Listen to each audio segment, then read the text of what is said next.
Good morning students. पेश US के अंत में हम कुछ सेंटेंस के टाइप के बारे में पढ़ेंगे जो अलग अलग टाइप के होते हैं। डब्ल्यूएच वर्ड कर रहे हैं लास्ट में। एक डब्ल्यूएच वर्ड के बारे में बता के इंपेरेटिव सेंटेंस बताए जाएंगे इसी क्लास में। तो सबसे पहले ले लेंगे विच का। विच बच गया था अपना। विच के देखो एग्जाम में भी आता है। विच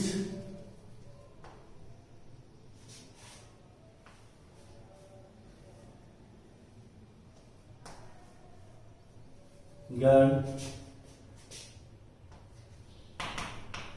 like which girl likes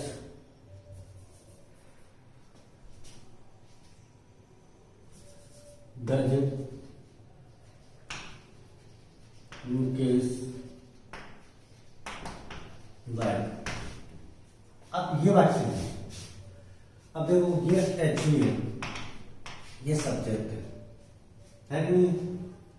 like पसंद करता है, मुकेश क्या क्या पसंद करता है। ये डायरेक्ट ऑब्जेक्ट की स्थान पर आई, ये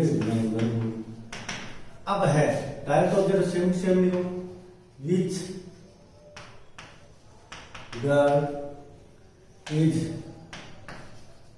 लाइक्ड बाय मुकेश। यहां विच कौन से केस में है? ऑब्जेक्टिव। विच के केस बनते हैं दो।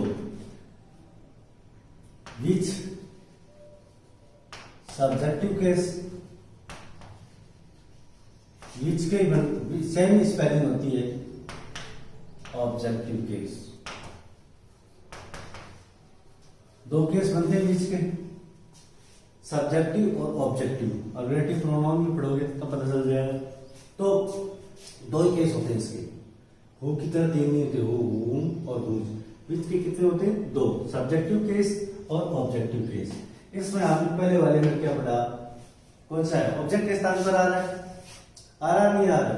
तो ऑब्जेक्टिव और सब्जेक्टिव दोनों तरह से विच का यूज किया जाता है। जैसे एक एग्जाम्पल हो ले लो। विच बॉय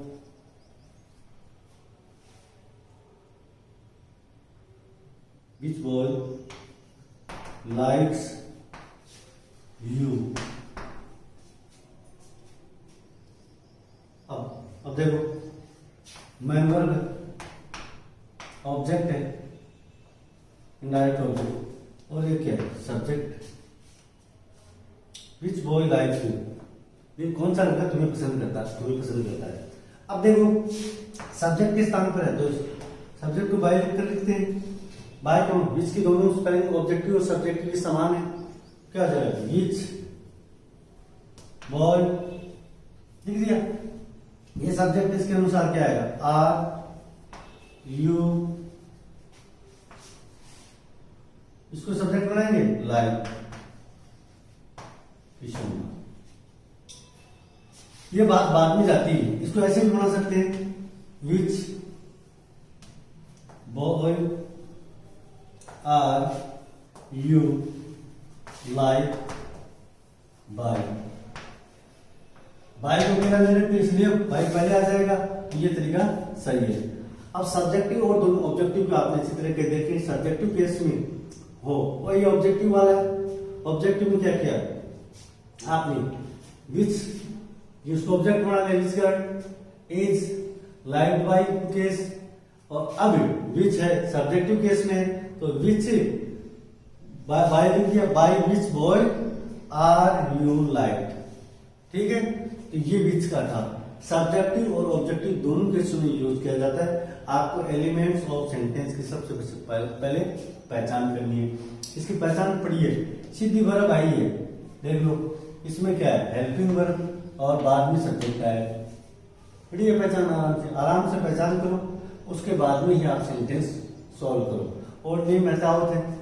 दोबारा देख लो। विच गर्ल डज मुकेश लाइक। अब देखो इसमें मुकेश सब्जेक्ट, वर्ब से लाइक क्या पसंद करता है? कौन करता है? मुकेश। कौन क्या करता है? कौन सी लड़की को पसंद करता है? इसमें क्या है? विच बॉय लाइक यू, पसंद करना। कौन पसंद कर रहा है? बॉय कर रहा है। किसको कर रहा है? तुम्हें। तो इसके बारे में पूछा गया। तो ये सब्जेक्ट है यहाँ, वाक्य सब पसंद करने वाला वो है जो अनजान उसका नाम पूछा जा रहा है, कौन सा लड़का है। तो इस प्रकार दोनों में थोड़ा अंतर है, वे डिफरेंस है, एक सब्जेक्टिव केस और ऑब्जेक्टिव केस दोनों यूज किए जाते हैं। किसमें? बीच में। अब हो गया आपका WH वर्ड। अब थोड़ा और सेंटेंस है, पहले इंपेरेटिव ले लो, उसके बाद में पहले एक वाक्य अलग ले लो। देखो टाइप ऑफ सेंटेंस अलग ले लो। देखो she is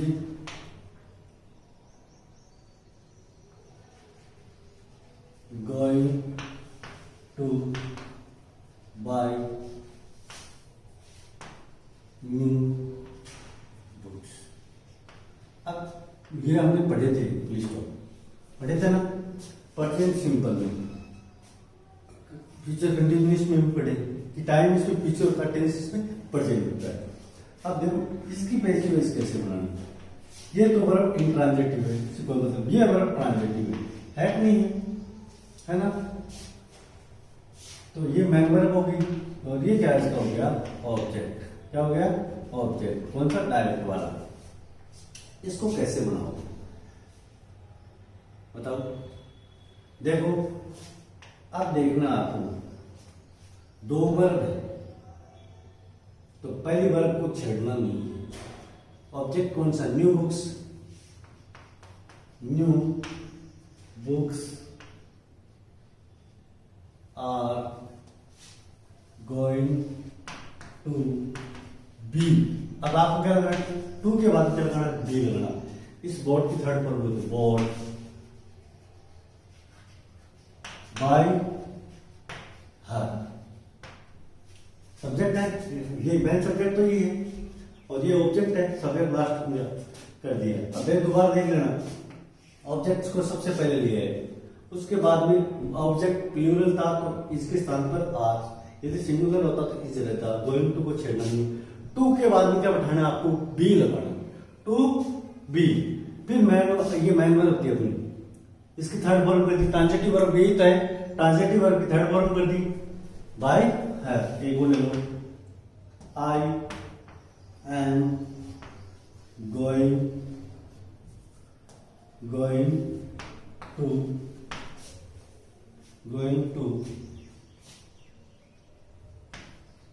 right a poem. मैं एक कविता लिखने जा रहा हूं। अब देखो ये सब्जेक्ट है, ये गोइंग टू वाला सेंटेंस है, ये मेन वर्ब है और ये इसका, ये वर्ब क्या है? इंट्रांजिटिव। ये ट्रांजिटिव वर्ब, ये इसको ध्यान देना आपको, ये डायरेक्ट ऑब्जेक्ट है। अब डायरेक्ट ऑब्जेक्ट है, देखो कैसे बनाओगे? ए पोएम, ऑब्जेक्ट आ गया, इज गोइंग टू बी। क्या आ गया? टू बी रिटन बाय मी।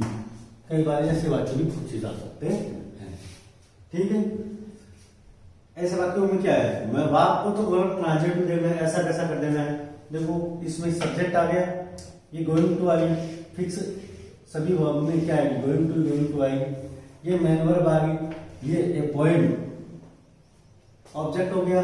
तो ए पोएम इज, अब पहले क्या था? आ रहा था, अब ये पोएम के साथ क्या आएगा? Is going to be written by me. कोई दिक्कत नहीं होगी मेरे हिसाब से, ऐसे वाक्य में पूछेगा। अब है लास्ट इंपेरेटिव सेंटेंस।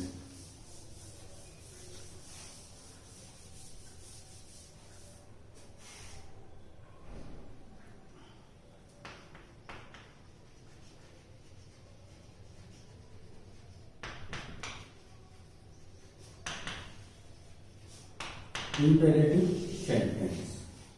अब पहली जो फ्रेम ले रहे हैं, फर्स्ट टाइप है कि इंपेरेटिव कई प्रकार की होती है। सबसे पहले जो ले रहे हैं वो क्या है? Verb start with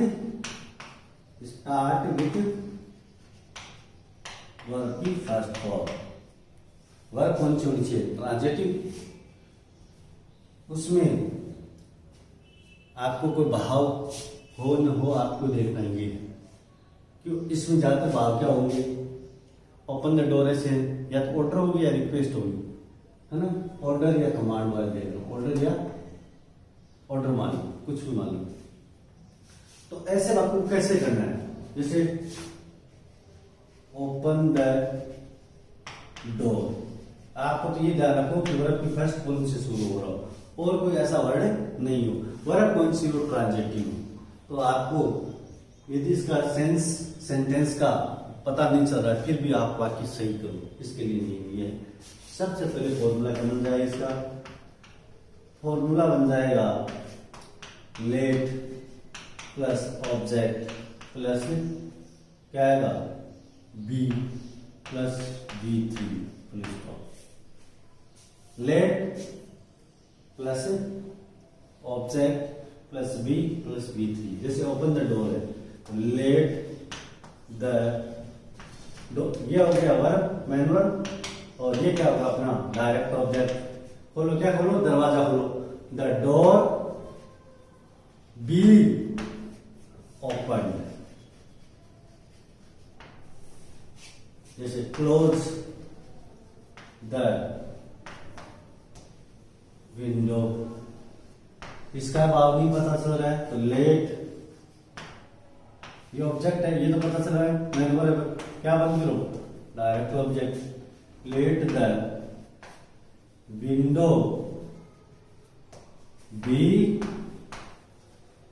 closed. मेरे हिसाब से कोई दिक्कत, और सेंटेंस कर सकते हो। पोस्ट द लेटर, अक्षर से पहले क्या आएगा? क्या आएगा? लेट, ये मेन वर्ब और ये डायरेक्ट ऑब्जेक्ट। पोस्ट क्या, किसको पत्र पोस्ट करो? आगे क्या पोस्ट करो? Letter the letter be posted. ठीक है। अब आपको कोई सेंस भाव इसमें नहीं मालूम हो तो आप लेट लगाओ, ऑब्जेक्ट को लिखो, उसके बाद में बी लगाओ, बी के बाद में मेंबर की थर्ड फॉर्म कर दो, क्लास अकाउंट। देखो ये फॉर्म होता है let plus object plus be plus V3, ऐसे उसमें दिया। अब अगला फॉर्मेट है इसी में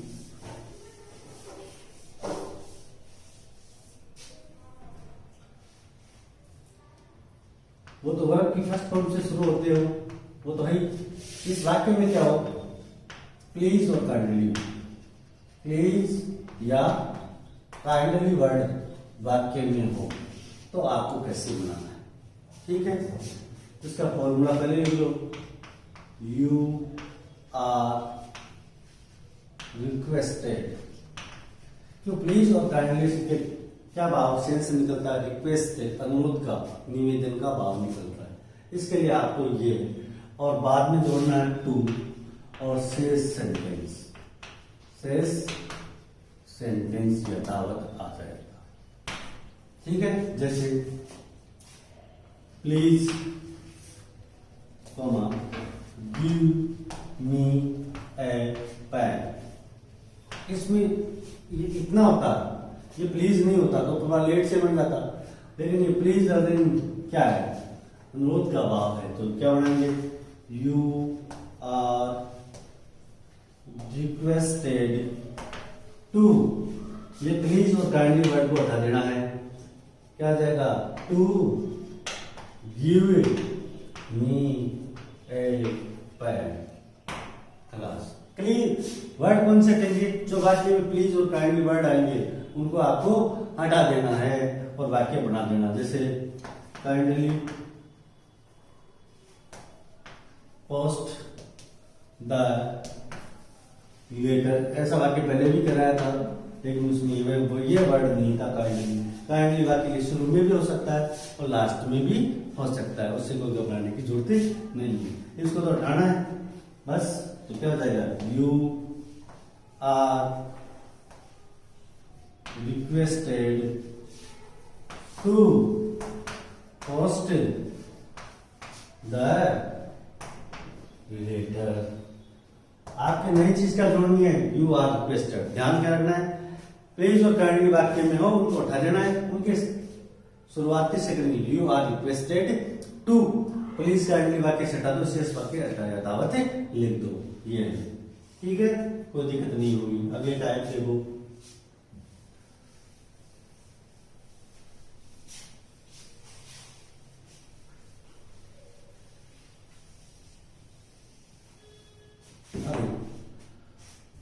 लेट से शुरू होने वाला,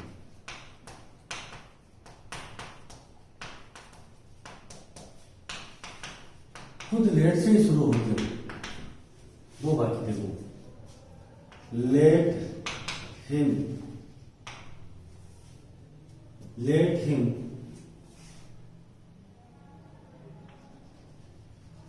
राइट ए लेटर, ये बात इसे एक पत्र लिखने दो। अब आपको इसमें फॉर्मूले का लेट अपने स्थान पर रहेगा, फिर आएगा ऑब्जेक्ट, क्या आएगा ऑब्जेक्ट, बाद में आएगा बी, बाद में बी3, बाद में बाई प्लस सब्जेक्ट, ये फॉर्मूला लगेगा। अब इसमें देखो ये सब्जेक्ट है, आपका जो सब्जेक्ट हिम कैसे आया, लेट के बाद हमेशा ऑब्जेक्टिव केस ही यूज होता है, let us, let her, let him, इस प्रकार, ठीक है।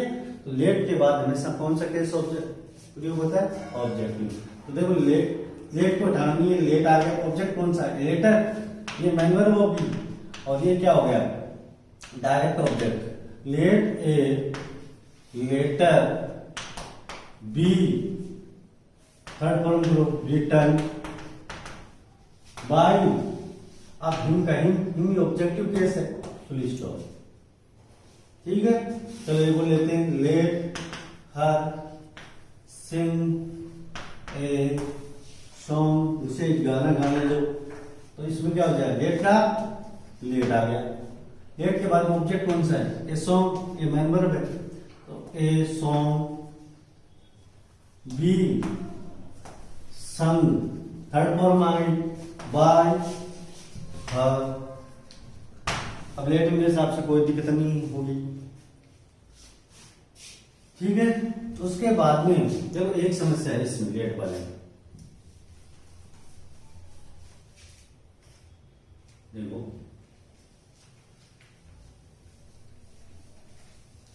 बताता हूं, लेट के बाद शुरू होने वाले में थोड़ा सा अंतर है।